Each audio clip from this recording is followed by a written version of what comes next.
Hey everyone, I'm working to hit 1,000 subscribers, and I need your help to get there. If you enjoy this content, please hit that subscribe button right now. You know what's wild?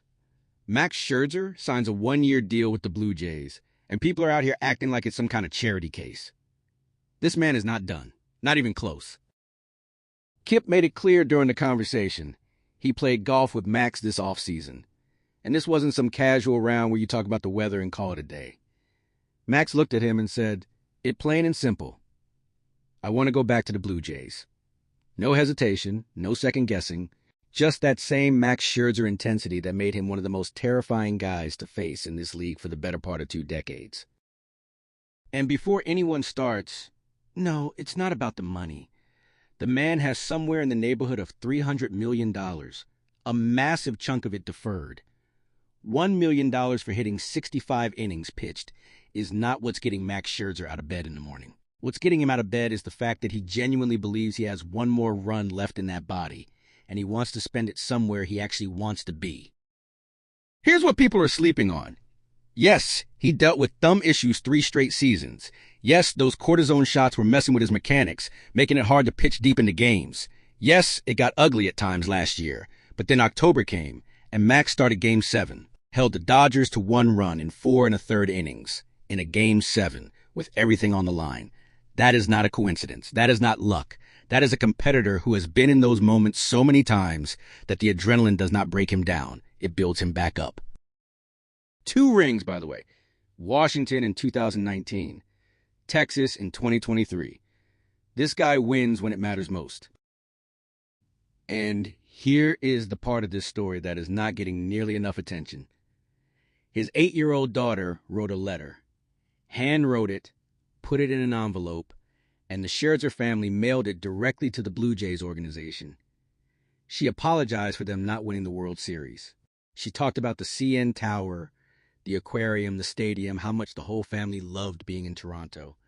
She asked if her dad could come back, and she got her wish. That right there tells the whole story of why Max signed back. It was not the contract structure. It was not the incentive clauses. It was the fact that the Blue Jays treated his family like human beings. His wife loved it. His kids loved it. The atmosphere in that clubhouse was right. And when a family finds an organization that genuinely does things the right way and makes everyone feel welcome, that carries serious weight.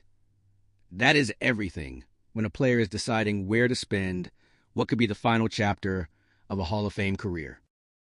Now, is he going to be pitching in April? Probably not.